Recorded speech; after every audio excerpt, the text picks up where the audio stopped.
Hello student, स्वागत है आपका अपने YouTube channel education for nation में। एंड हम लोग सीख रहे हैं जावा स्क्रिप्ट, जिसमें आज का जो हमारा कंसेप्ट है वो है object. So without wasting of time चलते हैं डॉक्यूमेंटेशन पे और आज की क्लास स्टार्ट करते हैं। In JavaScript an object is a collection of properties. तो ये आपको ध्यान रखना है कि ऑब्जेक्ट क्या है, कलेक्शन ऑफ प्रॉपर्टीज है। And a property is an association between a name and a value. और जो प्रॉपर्टी होगी हमारी वो नेम और वैल्यू से एसोसिएट होगी। Second point, a properties value can be a function. ठीक है, तो प्रॉपर्टी की जो वैल्यू होगी वो एक फंक्शन भी हो सकती है। ठीक है, in which case the property is known as a method. ठीक है, तो जब हम किसी प्रॉपर्टी की वैल्यू में फंक्शन बनाएंगे तो उस फंक्शन को फंक्शन ना बोल के उसे क्या बोलेंगे हम लोग, मेथड बोलेंगे। In addition to objects that are predefined in the browser you can define your own object. तो कहने का मतलब ये है कि कुछ हमारे प्री डिफाइंड ऑब्जेक्ट होते हैं जो ब्राउजर में डिफाइन होते हैं, बट आप अपना खुद का ऑब्जेक्ट भी बना सकते हैं। तो इस कंप्लीट डेफिनेशन में हमने क्या सीखा, वो ये सीखा कि ऑब्जेक्ट कलेक्शन ऑफ प्रॉपर्टीज होती हैं। प्रॉपर्टीज जो होती हैं वो नेम और वैल्यू की पेयर होता है, नेम और वैल्यू का पेयर होता है। और वैल्यू में आप एक फंक्शन बना सकते हैं, तो फंक्शन को हम लोग फंक्शन ना बोल के इसे बोलेंगे मेथड। बस ये आपको मेन वर्ड्स याद रखने हैं। इसी को अगर हम लोग प्रैक्टिकली करके देखें थोड़ा सा, तो प्रैक्टिकली कैसे समझेंगे उसको देखते हैं। देखो, सबसे पहले यहाँ पे एक एग्जांपल दे रखा है वो समझ लेते हैं। कि जैसे मान के चलो हमने एक ऑब्जेक्ट बनाया जावास्क्रिप्ट में फीस नाम का। अब इस फीस नाम के ऑब्जेक्ट में हमने कर्ली ब्रेसेस के अंदर एक नेम एंड कॉलन 100 लिखा, मतलब अजय की फीस 100 है, सुमित की फीस 200, मनीष की फीस 300। तो इनको हम लोग प्रॉपर्टीज बोलते हैं। ठीक है, और अगर हम लोग फंक्शन बनाते हैं कोई, तो फंक्शंस को मेथड बोलते हैं, ये भी मैंने बताया था अभी आपको। पर ध्यान आपको ये रखना है कि कॉलन के जो लेफ्ट हैंड साइड जो भी हम लोग लिखेंगे, इसको हम बोलेंगे नेम। ये क्या हो जाएगा, आपका नेम हो जाएगा, या हम लोग टेक्निकली इसको की बोलते हैं। ठीक, एंड राइट हैंड साइड जो भी हम लोग लिखेंगे वैल्यू, ये उसकी वैल्यू हो जाएगी। अब वैल्यू में हम लोग फंक्शन ही बना सकते हैं, तो ये एक फंक्शन है। बट फंक्शन नहीं बोलेंगे ऑब्जेक्ट के केस में, आप इसे मेथड बोलेंगे। ठीक है, तो ये आपका एक मेथड हो गया। तो ये एक तरीका है ऑब्जेक्ट को डिफाइन करने का इन जावास्क्रिप्ट। क्लियर, इसी को हम लोग प्रैक्टिकली करके देखेंगे तो यहाँ तक का जो कंसेप्ट है वो हमारा क्लियर हो जाएगा। तो चलते हैं अपने वीएस कोड पे। आप देखो, मैं प्रीवियस कोड रिमूव कर दे रहा हूँ। ठीक है, अब जैसे हमने यहाँ पे एक फाइल बनाई, मतलब फाइल तो हमने ऑलरेडी बना रखी है, inner.js फाइल। एंड यहाँ पे हम लोग अपना ऑब्जेक्ट बनाते हैं, तो लिखा मैंने यहाँ पे कॉन्स्ट फीस। ठीक है, अब जैसे लिखा मैंने यहाँ पे अजय, अजय की फीस कॉलम लगाया, मैंने कहा यहाँ पे 1000 फीस करो इसकी। फिर मैंने कहा सुमित, इसकी फीस 4000 करो। मैंने कहा पूजा, इसकी फीस 500 करो। मैंने कहा रानी, इसकी फीस 300 करो। ऐसे करके हमने क्या किया, एक ऑब्जेक्ट बना लिया। इस ऑब्जेक्ट में मल्टीपल कीज हैं एंड उसकी वैल्यूज हैं। आप चाहो तो इसे प्रिंट करा के देख सकते हैं। मैं यहाँ पे कंसोल डॉट लॉग कर रहा हूँ फीस को। इसके बाद CLS से रन करेंगे हम लोग, तो यहाँ पे आप देखेंगे कंप्लीट ऑब्जेक्ट आपका प्रिंट हो जाएगा। ठीक है, इसका आप टाइप चेक करेंगे तो आपका जो टाइप मिलेगा वो ऑब्जेक्ट ही मिलने वाला है, console dot log type of fees. Save करेंगे, CLS से रन करेंगे, यहाँ पे देखेंगे आप ऑब्जेक्ट मिलेगा आपको। क्लियर, तो इतना समझ में आ गया होगा कि ऑब्जेक्ट कैसे बनाते हैं। तो ऑब्जेक्ट बनाना अगर आपको आ गया, तो इसके आगे का जो कंसेप्ट है वो और इजी हो जाएगा आपके लिए। तो अगेन चलेंगे डॉक्यूमेंटेशन पे और आगे पढ़ते हैं। फिर इसी में नेक्स्ट कंसेप्ट आता है, देखो, टाइप्स ऑफ ऑब्जेक्ट। तो टाइप्स ऑफ ऑब्जेक्ट की अगर हम बात करें तो there are many types of objects in JavaScript, जिसमें से कुछ नाम मैंने यहाँ पे मेंशन किए हुए हैं। जैसे पहला आता है user define object. User define objects क्या होते हैं ये समझिएगा ध्यान से आप लोग। इन्होंने बता रखा है कि these are custom object created by the programmer to bring structures and consistency to a particular programming task. ठीक है। तो यूजर डिफाइन ऑब्जेक्ट्स हमारे वो ऑब्जेक्ट्स होते हैं जो प्रोग्रामर के द्वारा क्रिएट किए जाते हैं। ठीक है। सो जब प्रोग्रामर कोई ऑब्जेक्ट क्रिएट करेगा तो एक पार्टिकुलर टास्क को परफॉर्म करने के लिए करेगा या पार्टिकुलर डेटा को रिप्रेजेंट करने के लिए करेगा। तो इस तरह के ऑब्जेक्ट को हम बोलेंगे यूजर डिफाइन ऑब्जेक्ट। तो अभी जो हम लोगों ने बनाया था ऑब्जेक्ट, वो एक यूजर डिफाइन ऑब्जेक्ट था आपका। ठीक है, ये क्लियर हो गया। सेकंड इसी में आता है, देखो, नेटिव ऑब्जेक्ट। नेटिव ऑब्जेक्ट्स क्या होते हैं, ये हम लोग देखने वाले हैं। So these are provided by the JavaScript language itself, like string, number, boolean, function, date, object, array, math, regular expressions, error, as well as object that allow creation of user-defined object and composite types। क्या मतलब कि native objects आपके वो objects होते हैं जो JavaScript language हमको provide करवाती है। ठीक है। तो जितने भी हम लोगों ने डेटा टाइप्स पढ़े हैं, वो सारे जो ऑब्जेक्ट हैं वो कौन कराता है प्रोवाइड, हमको जीएस प्रोवाइड कराती है। और यहां तक कि जो हम लोगों ने अपना यूजर डिफाइन ऑब्जेक्ट बनाया है, उसके लिए भी जो ऑब्जेक्ट बनाता है, कंपोजिशन जो ऑब्जेक्ट देता है, वो भी हमको नेटिव ऑब्जेक्ट से ही मिलता है। ठीक है। तो कहीं ना कहीं आप एक लाइन में इसको डिफाइन कर सकते हैं कि ऐसे ऑब्जेक्ट जो जावास्क्रिप्ट लैंग्वेज हमको प्रोवाइड कराती है, उसको हम बोलेंगे native object. That's it. Third इसमें आता है हमारा होस्ट। तो होस्ट को समझते हैं फटाफट।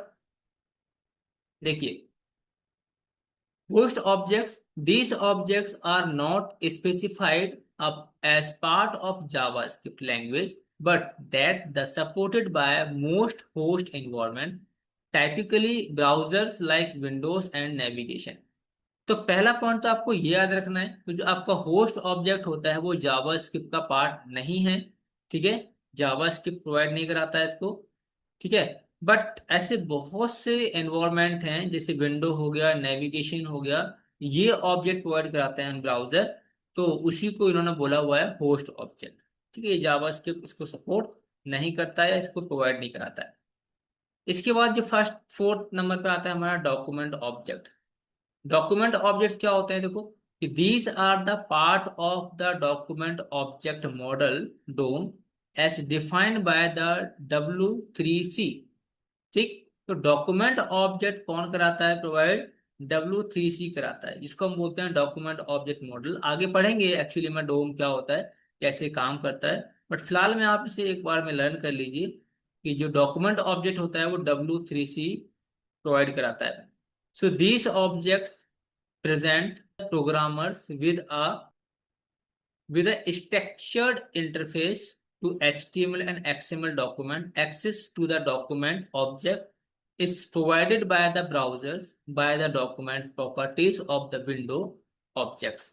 ठीक है। तो इसको आप ऐसे समझिए कि जो आपका डॉक्यूमेंट ऑब्जेक्ट होता है वो जनरली हमारे डॉक्यूमेंट को एक्सेस करने, डॉक्यूमेंट को मॉडिफाई करने, ठीक है, या डॉक्यूमेंट में कोई नया एलिमेंट ऐड करने, मतलब डॉक्यूमेंट को मैनिपुलेट करने के लिए जो हम लोग ऑब्जेक्ट मिलता है हम लोगों को, वही कहलाता है डोम ऑब्जेक्ट। ठीक है। तो जनरली ये कौन कराता है प्रोवाइड, W3C करवाता है, ये बता दिया मैंने आपको। ठीक है। अब यहाँ पे जो ऑब्जेक्ट बोला जा रहा है ना, ये बोला जा रहा है हमारे HTML एलिमेंट को, HTML एलिमेंट को। ये आप समझ लीजिए कि जैसे मैंने H1 में कुछ कंटेंट लिखा, H1 में कुछ कंटेंट लिखा, ठीक है। अब मुझे इस H1 में लिखा हुआ कंटेंट चेंज करना है, या मुझे एक नया एलिमेंट बनाना है, ठीक है, या मुझे इसमें अपडेट करने हैं कुछ भी, या मुझे इसको डिलीट करना है। तो जो भी आप HTML के साथ मॉडिफिकेशन करेंगे वो किसकी हेल्प से कर पाएंगे, वो कर पाएंगे आप डोम की हेल्प से। ठीक है, डॉक्यूमेंट ऑब्जेक्ट मॉडल। तो डॉक्यूमेंट जो यहाँ बोला गया है वो HTML पेज को बोला गया है। ठीक है, HTML फाइल आपके एक डॉक्यूमेंट हो गई, उसमें जो भी आपने एलिमेंट बनाए हैं, चाहे वो हेडिंग हो, पैराग्राफ हो, इमेज हो, लिंक हो, कुछ भी आपने बनाए हैं, वो आपकी ऑब्जेक्ट कहलाती हैं जावास्क्रिप्ट के लिए। थर्ड आता है मॉडल। मॉडल मतलब कि जो आपने HTML टैग लिखे हैं अपने HTML फाइल के अंदर, उसको ये ट्री की फॉर्म में रिप्रेजेंट करते हैं। ट्रिकी फॉर्म में जैसे H1 हो गया, फिर पैराग्राफ हो गया, फिर इमेज हो गई, H1 के अंदर फिर कुछ टेक्स्ट लिख दिया, ऐसे करके मतलब इस फॉर्म में रिप्रेजेंट करने के टेक्निक को इन्होंने मॉडल बोला है। ठीक है, तो बाकी यहाँ पे ज्यादा सरदर्दी करने की जरूरत नहीं है, हम लोग जब आगे डॉम पढ़ेंगे डिटेल्स में तब आप वहाँ पे सारी चीजें देख पाएंगे। बस छोटा सा ओवरव्यू आप समझ सकते हैं कि एक्चुअली में डोम क्या कर सकता है। ठीक है, सो ये भी क्लियर हो गया होगा आपको कि डोम क्या होता है और डोम की हेल्प से हम क्या क्या कर सकते हैं। फिर इसमें जो नेक्स्ट पॉइंट आता है हमारा, वो अब हम लोग देखेंगे, यहाँ पे बेसिक से स्टार्ट करेंगे कि declaration and initialization of object. मतलब कि अगर आपको कोई ऑब्जेक्ट बनाना है या उसमें कोई वैल्यू असाइन करानी है तो कैसे करेंगे। ठीक है, तो देखो ऑब्जेक्ट डिक्लेयर करने का जो तरीका होता है वो ये होता है कि आपने एक वेरिएबल बनाया और उसमें कर्ली ब्रेसेस लगा दी, इसमें कोई वैल्यू नहीं है, तो कोई भी वैल्यू नहीं है, तो ये हो गया ऑब्जेक्ट डिक्लेरेशन, ये ऑब्जेक्ट बन के रेडी हो गया आपका। ठीक है, ये ब्लैंक ऑब्जेक्ट है आपका। बट इस ऑब्जेक्ट में अगर आपको कुछ वैल्यू रखनी है तो आप दो तरीके से रख सकते हैं, ऐसे भी रख सकते हैं और इस तरीके से। ठीक है, तो ये जो वैल्यू पास करेंगे ये बन जाएगी आपकी की, और ये उसकी वैल्यू। कैसे करेंगे देखो, इसको मैं दिखा देता हूँ आपको ताकि ये कंसेप्ट भी आपका क्लियर हो जाए। इसको हम लोग कमेंट करते हैं, एंड यहाँ ध्यान से देखिएगा आप कि जैसे हमने बनाया एक ऑब्जेक्ट पीस नाम का, और ये ब्लैंक ऑब्जेक्ट नो डाउट, इसको अगर आप कंसोल कराएंगे, कंसोल तो किया ही नहीं मैंने यार, कंसोल डॉट लॉग पीस, तो सीधी सी बात है ये ब्लैंक ऑब्जेक्ट आपको देखने को मिलेगा। बट अगर इस ब्लैंक ऑब्जेक्ट में मुझे कुछ वैल्यू या की बनानी है तो कैसे बना सकते हैं। ऑब्जेक्ट का नाम स्क्वायर ब्रैकेट सिंगल कोट्स के अंदर जैसे अजय लिखा मैंने, एंड इसकी वैल्यू कर दी मैंने 1000। ठीक, फिर लिखा मैंने फीस, स्क्वायर ब्रैकेट के अंदर मैंने लिखा सुमित, ये लिखा मैंने 500। ठीक, इसके बाद फिर अगर मैं कंसोल कराता हूँ अपने ऑब्जेक्ट को, ठीक है, तो आप देखेंगे यहाँ पे कि जो ऑब्जेक्ट होगा हमारा वो वैल्यू के साथ में होगा।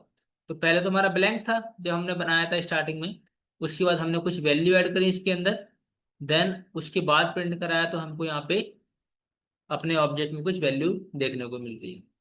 ठीक है, तो इस तरीके से हम लोग वैल्यू ऐड कर सकते हैं। एक तो ये तरीका है हमारा वैल्यू ऐड करने का। सेकंड तरीका ये भी आप देख लीजिए कि सेकंड तरीके में क्या करते हैं हम लोग कि आपको ऑब्जेक्ट लिखना है, डॉट लगाना है, एंड जैसे लिखा मैंने यहाँ पे अजय, यहाँ कर दिया मैंने 300। ठीक है, ये क्या होगा, अजय नाम से एक प्रॉपर्टी बनेगी और उसमें वैल्यू ऐड हो जाएगी। इसी तरीके से फीस लिखा मैंने, मैं लिखा रोहन की जो फीस है वो 500 रुपये करो। इसके बाद आप इसे रन करेंगे तो यहाँ पे आप देखेंगे आपको दो वैल्यू मिल जाएंगी। ठीक है, इस तरीके से हम लोग किसी भी ऑब्जेक्ट में वैल्यूज को ऐड कर सकते हैं, वैल्यू को इनिशियलाइज कर सकते हैं। इसके बाद थोड़ा सा हम लोग और आगे चले, अगर इसमें बताया गया है कि मल्टी वर्ड की रिक्वायर्ड कोटेशन, कि जैसे आपने एक की बनाई, उस की में स्पेसिस है, उसको अलाउ तो करेगा नहीं क्योंकि वो हर वर्ड को एक की समझता है। तो उस केस में आपको डबल कोट्स लगाना मैंडेटरी हो जाता है, विदाउट डबल कोट आप क्रिएट नहीं कर सकते। ठीक है, ये आपको ध्यान रखना है। इसके बाद फिर नेक्स्ट आता है हमारा एक्सेसिंग प्रॉपर्टीज। एक्सेसिंग प्रॉपर्टीज का मतलब क्या है कि a properties of an object is some pieces of name data in contents. क्या मतलब कि ऑब्जेक्ट में कुछ हमारी नेम्स एंड वैल्यूज प्रॉपर्टीज रखी हुई हैं, तो हमें उसे एक्सेस करना है, मतलब उनके बेस पे डेटा गेट करना है। तो these are access with dot operator apply to an object, alternative to the dot operator is the array. ठीक है, तो हम लोग डॉट ऑपरेटर की हेल्प से उसमें रखी हुई वैल्यू को इजीली एक्सेस कर सकते हैं। सिंटेक्स सिंपल है, आपको ऑब्जेक्ट का नाम लिखना है एंड देन प्रॉपर्टी का नाम लिखना है जो भी आपको एक्सेस करनी है, और वो प्रॉपर्टी आप इजीली एक्सेस कर सकते हैं। कैसे करेंगे वो मैं आपको दिखाता हूँ, यहाँ पे देखो सिंपली। पहले मैं आपको एग्जांपल दिखाने वाला हूँ। ठीक है, जैसे ये आपका एक ऑब्जेक्ट हो गया। अब मैंने कहा फीस राहुल, की का नाम दूंगा, तो ये 100, तो ये 100 तो एक्सेस हो ही जाएगा करके। सो पहले इसको मैं कमेंट करने वाला हूँ।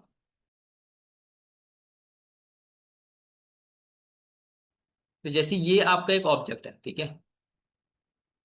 अब यहाँ पे तो कंप्लीट ऑब्जेक्ट आएगा आपका, बट मुझे कंप्लीट ऑब्जेक्ट नहीं चाहिए, मुझे उसकी पार्टिकुलर वैल्यू चाहिए। तो कैसे करूंगा मैं, देखो console dot log piece dot, जैसे अजय की वैल्यू चाहिए मुझे, यहाँ पे मैं रन करूंगा तो अजय की वैल्यू आ जाएगी, देखो 1000। इसी तरीके से एक और तरीका बताया था मैंने, कंसोल डॉट लॉग करके आपको ऑब्जेक्ट का नाम देना है स्क्वायर ब्रैकेट के अंदर, जैसे मुझे सुमित की वैल्यू चाहिए, तो यहाँ पे आप इस तरीके से भी उसकी वैल्यू को इजीली गेट कर सकते हैं। ठीक है, ये आपको ध्यान रखना है। फिर इसमें बताया गया है कि एक्सिस मेथड, तो अगर आप कोई फंक्शन या मेथड बनाते हैं ऑब्जेक्ट के अंदर, वो कैसे एक्सेस करेंगे वो दिखाता हूँ मैं आपको। तो जैसे अभी तो हम लोगों ने कोई यहाँ पे मेथड बनाया नहीं है, तो मैं यहाँ पे एक मेथड बनाने वाला हूँ, कॉमा लगाना है, एंड मैंने कहा टोटल फीस कॉलन, एक फंक्शन बनाया एरो फंक्शन हमने। अब यहाँ पे मैं रिटर्न करा रहा हूँ, return this dot Ajay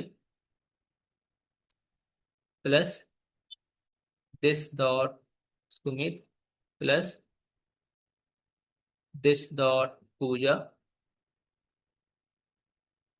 this dot Rani. ठीक है, ठीक है, सब सबकी फीस क्या हो जाएगी, रिटर्न हो जाएगी यहाँ से, टोटल हो जाएगा। तो अभी हम क्या करेंगे, टोटल को मैं यहाँ पे एक्सेस कर रहा हूँ, कंसोल डॉट लॉग ऑब्जेक्ट का नेम डॉट टोटल, रन करेंगे तो यहाँ पे क्या मिलेगा, ये कह रहा है कि नहीं ये तो फंक्शन है भाई। तो फंक्शन को कैसे कॉल करते हैं हम लोग, कॉल करेंगे यहाँ पे, इसके बाद यहाँ पे रन करेंगे, तो यहाँ पे अभी आ रहा है नन। ठीक है, पर कोई नहीं, वैल्यू आ रही है हमारी, इसको मैं दिस की जगह पे अगर मैं ऐसे करता हूँ ना, peace dot Ajay, peace dot Sumit, peace dot Pooja, peace dot Rani, इसके बाद अगर हम लोग रन करें तो यहाँ पे हमको टोटल वैल्यू मिल जाएगी कितनी, 5800। ठीक है, तो इस तरीके से हम लोग ऑब्जेक्ट में लिखे हुए मेथड को कॉल करा सकते हैं। तो ये एक्चुअली में जो हमने बनाई है कि ये एक फंक्शन है या एक मेथड है, तो जब आप इस फंक्शन को यूज करना चाहेंगे तो इसको कॉल करना पड़ेगा। तो इसीलिए मैंने यहाँ पे इसको कॉल किया है, टोटल को कॉल किया है। ठीक है, तभी आप इस फंक्शन को यूज कर पाएंगे। ये भी क्लियर हो गया होगा उम्मीद करता हूँ। इसके बाद फिर थोड़ा सा हम लोग अगर आगे चलें, तो इसी में बता रखा है दोनों इन्होंने कि एडिंग प्रॉपर्टीज मेथड।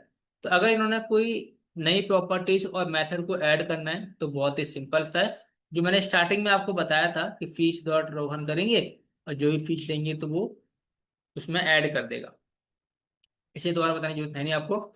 इसके बाद फिर आता है, देखो इसमें डिलीट प्रॉपर्टी, मतलब अगर मुझे किसी पार्टिकुलर प्रॉपर्टीज को हटाना है अपने ऑब्जेक्ट के अंदर से, तो उसको भी हम लोग हटा सकते हैं। कैसे, उसके लिए आपको सिंपल यूज करना है डिलीट कीवर्ड।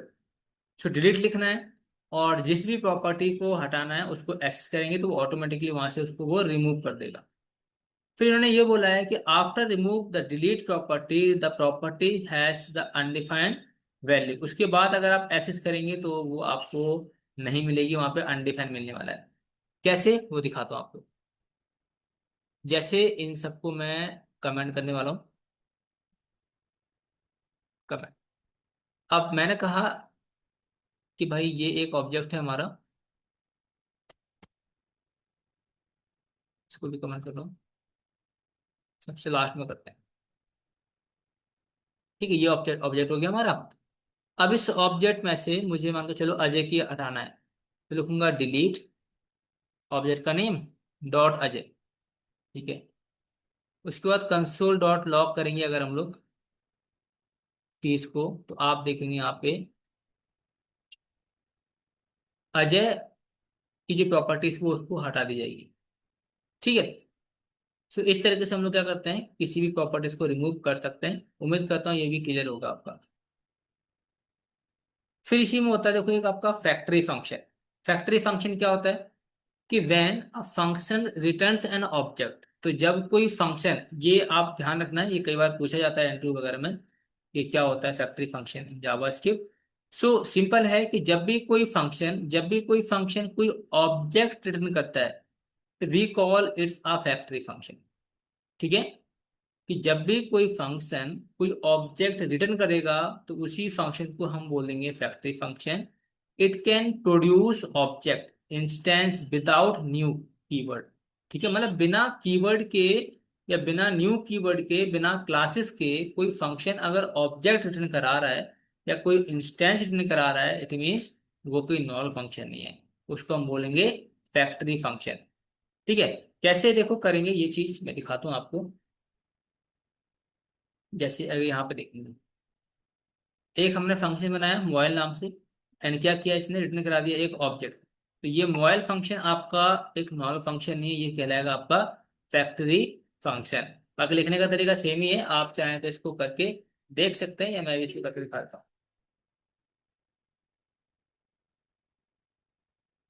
ठीक है, आओ बेस कोड में चलते हैं, इसको कर लेते हैं।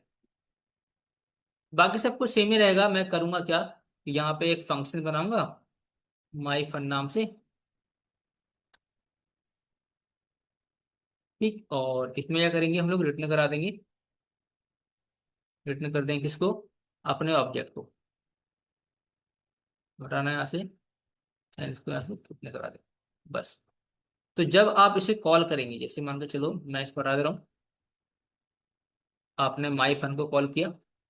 ठीक है, कॉल करने के बाद इसको क्या मिलेगा, एक ऑब्जेक्ट मिलेगा।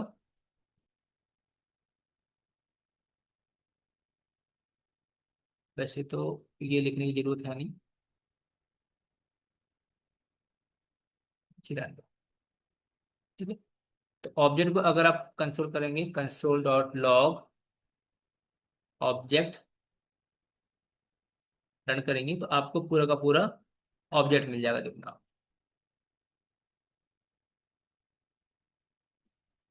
ठीक है, तो बाकी आप इस ऑब्जेक्ट को इजीली एक्सेस कर सकते हैं, कैसे, जैसे मैंने कह दिया डॉट अजय, तो यहाँ से आपको अजय की वैल्यू मिल जाएगी।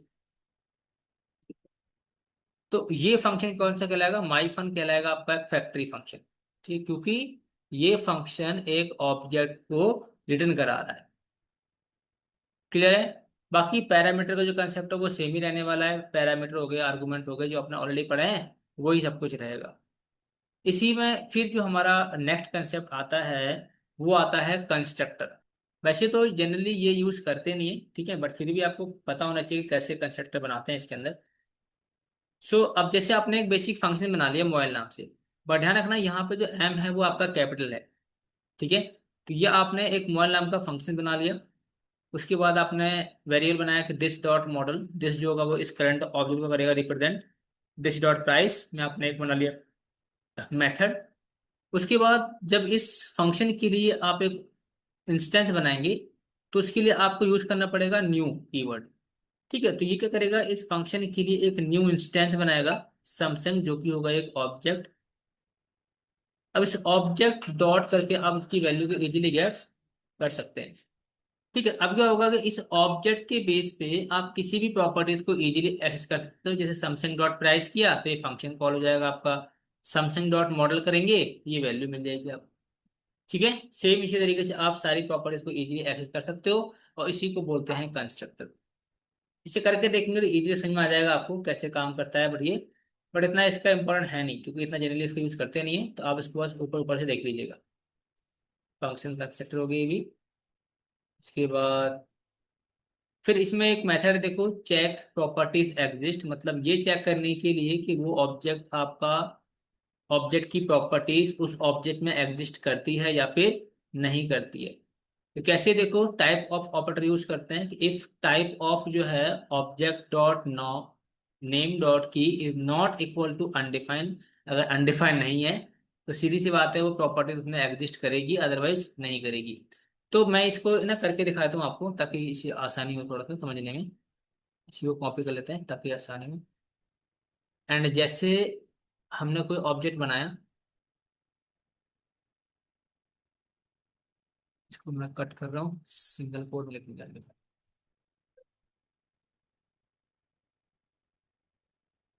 ऑब्जेक्ट तो भी बनाया नहीं कोई मैंने यहाँ पे, अगर होगा तो कंसोल डॉट लॉग कर देंगे,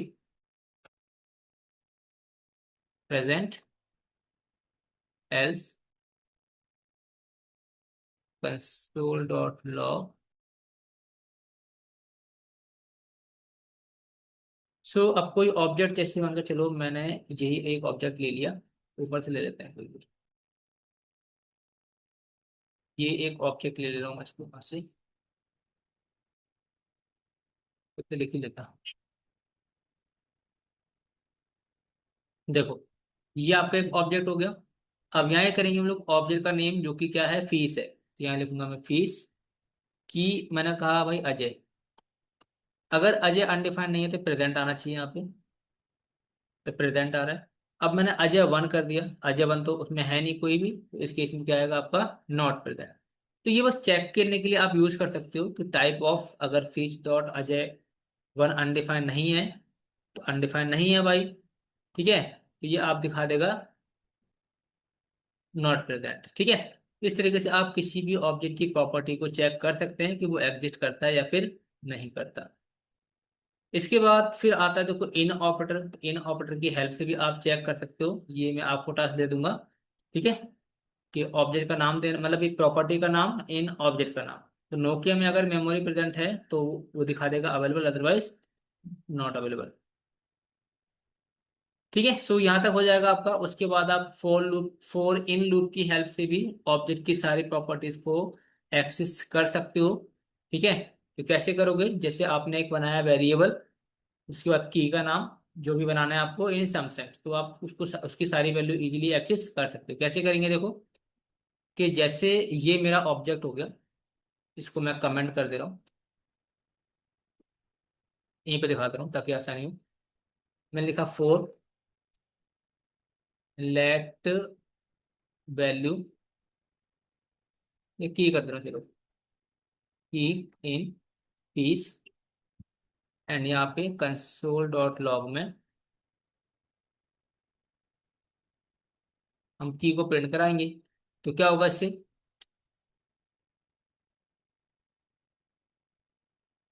इससे क्या दिखा रहा है, की is not defined. Okay, spelling में गलती होगी, की करेंगे, रन करेंगे तो यहाँ पे देखो आपको सारी की सारी की मिल जाएगी। अब उसकी वैल्यू भी चाहिए आपको, क्या करेंगे आप, ऑब्जेक्ट का नेम डॉट की कर देंगे, उसके साथ उसकी वैल्यू मिल जाएगी।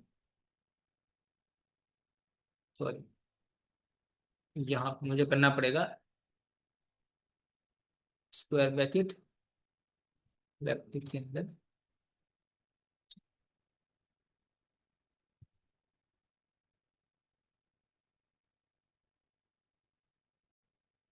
ठीक है, यहाँ पे आपको सारी की सारी वैल्यू मिल जाएगी। ऐसे करके भी आप इजीली वैल्यू गेट कर सकते हैं। उम्मीद करता हूँ यहाँ भी कोई डाउट नहीं होगा आप लोगों को। बाकी नेक्स्ट क्लास कंसेप्ट है, तो क्लास कंसेप्ट इतना ज्यादा यूज हम लोग करते नहीं है जावास्क्रिप्ट में, तो इसको भी आप लोग चाहो तो इसकी कर सकते हो, नो डाउट, ठीक है।